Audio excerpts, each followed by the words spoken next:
Well, I know time is up, but I would just, I think a number of those countries, at least Pakistan, like India, like the others, have an interest in preventing chaos and civil war in Afghanistan. And obviously, we asked them to release prisoners that they had locked up, Taliban prisoners. Obviously, we have to keep an eye on the ISI. We get that, but let's all work together to achieve the goal of a stable Afghanistan that protects the rights of its people. Thank you. Appreciate that. Thank you. Senator Cruz. Mr. Secretary, thank you for being here. Senator. President Biden and the Biden administration have presided over the worst foreign policy catastrophe in a generation. Americans across the nation are horrified. Our servicemen and women, our active duty military are angry, they're disillusioned, and they're frustrated. Our enemies across the globe are emboldened, which makes the world more dangerous today for America, and our allies are dispirited. Ever since the disaster began unfolding in Afghanistan, we've seen the Biden administration making political excuses. We've seen Democrats on this committee explaining at great length how everything that happened in Afghanistan is Trump's fault. It's all Trump's fault. Mr. Secretary, Joe Biden is the President of the United States. Kamala Harris is the Vice President of the United States. You are the United States Secretary of State. Just like Jimmy Carter owns the disaster of the Iran hostage crisis, you own this. The Biden administration caused this disaster. It was caused by two things. Number one, ideological naivete and extremism. Repeatedly, Mr. Secretary, in this hearing and also on multiple conference calls over the last month, you keep saying things like the steps the Taliban needs to take to be welcomed into the community of civilized nations. Mr. Secretary, they don't want to be welcomed into the community of civilized nations. They are terrorists who want to murder us. This administration doesn't understand that. Joe Biden doesn't understand that. But sadly, that ideological extremism was combined with manifest incompetence. There were 4 decisions this administration made that I think were utterly indefensible. Number one, abandoning the Bagram airfield, giving it to the Taliban. That is a decision that 100 years from now will be studied at war colleges as a colossal strategic mistake, giving up 2 secure airfields, necessitating an evacuation from a dense urban environment, a commercial airport, which led tragically to the suicide bombings and murders that killed 13 American servicemen and women. Had we been evacuating from Bagram with a secure perimeter, the odds are quite high that attack either wouldn't have happened, or if it had happened, it would have been far less severe in its consequences. Secondly, the Biden administration giving the Taliban a list of Americans and of Afghans we wanted out.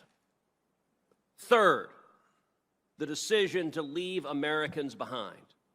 Hundreds of Americans, perhaps more, perhaps thousands of green card holders, tens of thousands of Afghans who assisted the U.S. military. The Biden administration abandoned them and left them behind. And fourth, leaving billions of dollars of American military equipment that the Taliban will now use to threaten our lives. Earlier in this hearing, you said about that equipment, quote, none of it poses a strategic threat to us or their neighbors. That does not pass the laugh test. When you're looking at the Taliban potentially having 64,000 machine guns, 33 Black Hawk helicopters, 16,000 night vision goggles, we will see American blood spilled because of these colossal mistakes. Now, abandoning Bagram wasn't your call. It was the Pentagon's and the White House's ultimately. But I want to ask you flat out, did the State Department give the Taliban a list or multiple lists of Americans and or Afghans that we wanted out? those reports and the idea that we would do anything to endanger our citizens or anyone else at a time when we were trying to save their lives is flat out wrong. Let me, So I just like a yes or no, did you give them the list? let me be very clear, Senator, if I may, please. Thank you. In limited instances where we were seeking to get a bus or a group of people through a checkpoint, we gave a manifest to the people at the checkpoint to demonstrate that those people were expected. Roughly how many names were on the list you gave? Doesn't matter because they all... Dozens, hundreds, thousands. Give us some order of magnitude. This happened in a handful of situations where to get Dozens? through... So is it your testimony it wasn't hundreds? I want to understand, did you give them thousands of names? No, yes or we did not. Okay, hundreds? Not going to put a number on it, but it was, again... Why not? This is a hearing to discover how many names and how many of those individuals you gave the Taliban the name to have been targeted for torture or murder. Senator, by definition, these were in limited instances with a bus or a group of people to get them through a checkpoint. They got through the checkpoint. So not only did you fail to evacuate Americans and green card holders who were there, but you also brought in tens of thousands of Afghans who had wholly inadequate vetting, bringing many of them to the United States. And one of the things that has done is that has brought in a humanitarian crisis to America. Child marriage and domestic abuse, tragically, are widespread in Afghanistan. According to the World Health Organization, more than half of the women in Afghanistan are married as child brides, and 90% of women are subject to domestic abuse. 90%. On August 27th, according to public reports, you distributed internal documentation highlighting numerous instances in intake centers of sexual abuse in which much older grown Afghan males appeared with children, young children, claimed they were their brides, claimed they were their wives, and the document said the State Department urgently requested guidance. That was your word, urgently. Subsequently, the Department of Homeland Security said that it showed the desperation of families, that they were willing to give little girls to grown men to be subject to sexual abuse and child wives. My question is as follows. Did you receive that urgent guidance? How many children have been subject to sexual abuse? What have you done to rescue young children from illegal and abusive relationships after being brought to America by the State Department? Across the entire government, everyone involved in the evacuation effort, whether it's at a transit point in one of the countries that we negotiated with, whether it's here in the United States at Dulles or Philadelphia or the military bases.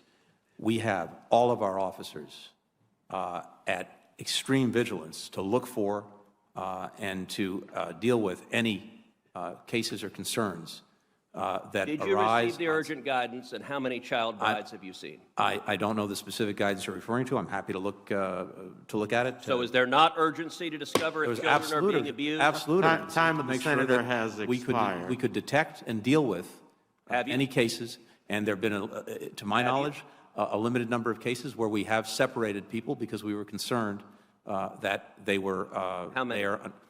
The cases I'm aware of, a handful. Senator Kaine, you have the last word today. Thank you, Mr. Chair and Ranking Member Risch. Secretary Blinken, thank you for the time that you've spent with us today. It's an important hearing, and there will be many more. I'm going to a second one in the Armed Services Committee in about 2 hours. And I expect over the course of the next weeks there will be many. And I'm just going to really speak from the heart to kind of set out what I'm thinking at a very important moment, a complicated moment.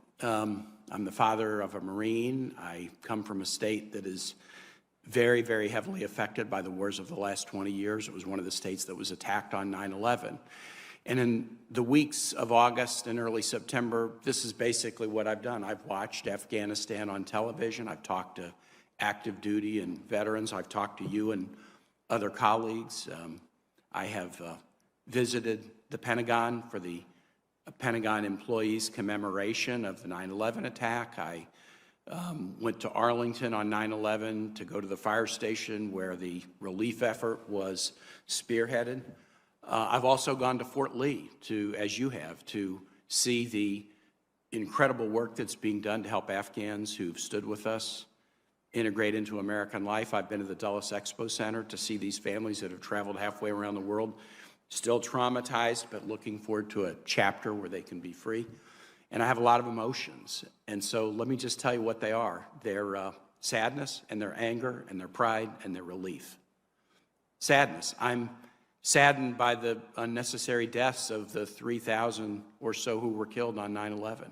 I'm saddened by the deaths of more than 7,000 U.S. troops. I'm saddened by the deaths of more than 8,000 American contractors. I doubt there's been a war in the history of the United States where more contractors died than troops, but this global war on terror is one such war. I'm saddened at the deaths of 400,000 innocent civilians in Iraq, Afghanistan, and Syria. I'm saddened at those who are now going to have to live under Taliban rule. I'm particularly saddened for the families of the 13 troops who were killed. To lose a child in any circumstance is horrible, and war is horrible, but in the last days of a war, that has been declared over and is winding down, I don't know how that wound could ever heal for a parent, and yet those 13 died to save the lives of about 120,000 people who will have the chance to live in a freer and better society because of their heroism. I'm angry. I'm angry at the terrorist impulse. I was angry about it on 9/11/01, the urge to destroy with the planes flying into buildings and killing people indiscriminately, young, old, American, other nationalities, Muslim, Christian, Jewish, no religion. That indiscriminate urge to destroy, to blow up a demolition vest at the Kabul airport and kill 13 American troops and hundreds of your own countrymen and women, for what? That angers me. I'm angered that after 20 years of American investment in an Afghan security force dramatically larger than the Taliban, dramatically better equipped than the Taliban, that security force just melted away and failed. And the one thing I would be a little bit critical of you and the administration is the same point that Senator Romney was making earlier, and Senator Rubio. The notion that General Milley said that nothing I or anyone else saw indicated a collapse of this army and this government in 11 days, I just don't think that's true. I know it wasn't the consensus opinion, and I know it wasn't the most likely possibility, but the possibility of a collapse was not 0%, and it wasn't 1%, and it probably wasn't 10%. It was probably, based on what we've been hearing in this committee, and others have too, that was always it was a possibility that had to be grappled with. And I guess one of the questions that I'll get into over coming weeks is, if the administration really said nobody could see this coming, then that probably suggests that the contingency planning for something that was a real possibility wasn't all that it should have been. My anger at the collapse of the security force, we've got to get into it, and we have to decide, did we train them wrong? Did our equipping them lead to corruption? Were they good fighters that lacked confidence in their own military and civilian leadership? Did we want things for Afghans that the Afghan leadership didn't want for themselves? We had good intentions about what we might have wanted in Afghanistan, but let's face it, we can't get 30% of Americans to get a vaccine. We can't get 30% of Americans to acknowledge the results of a presidential election. Do we really think that we can determine what the culture of another country should be? I'm proud. I'm proud of those who served in so many different ways, from first responders who ran into the buildings on 9/11 to this generation of Americans, many of whom didn't come from military families necessarily, but who volunteered to serve. And not just serve once or twice, but this is the only generation, I believe, of the American military that has seen 5, 6, 7, 8, 9 deployments again and again and again. Injured, wounded, carrying some invisible scars that will affect the rest of their life. I'm proud of their service. I'm proud of the country and my Virginians for what they're doing in welcoming Afghans here. The outreach from Virginians to my office, from our Vietnamese community, we want to help Afghans settle. From churches, where do we donate? How do we give to resettlement agencies? When I visited Fort Lee and Dulles, to hear the Afghans express their appreciation to the United States, and even in the midst of their trauma and their anxiety about the next chapter, to be excited about the opportunity to live in a place not under Taliban rule and have an opportunity for better lives of their children. I'm proud that even amidst all of the challenge, that's the way they look at us. And I'm proud of the military who are there who say, I've been deployed 5 times. This mission is the most important mission I'll ever undertake. But the last thing, and Mr. Chair, if you might indulge me, because I may go another 30 seconds past, I'm relieved. No one has said this yet. I'm relieved that a child born at Inova Fairfax today is not born into a nation at war. Some will challenge my characterization because the world's a dangerous place, and American troops are deployed all over the world, and there's risks and there's threats, but we have been a nation at permanent war for 20 years. We were never supposed to be that nation. Never. Never. We were never supposed to be that nation. I heard a college student at George Washington say recently, I know nothing of war, because with an all-volunteer army, she doesn't have to, but all I know is war. All I know is war. President Biden had the courage to say, this nation is not a nation that should be permanently at war. It's going to take a while for people to wrap their head around the notion that though there are serious threats for us everywhere, we're not a nation now that is at war, ground wars in the Middle East. It's going to take people a while to get used to it. Some people will resist it. Some people will want to say, no, we've got to be on the front edge of our feet and be on permanent war footing at all moments for now into infinity. But I am relieved. I am relieved that for the first time in 20 years, children being born in this country today are not being born into a nation at war. I yield back, Mr. Chair. Thank you. Let me move into place in today's hearing.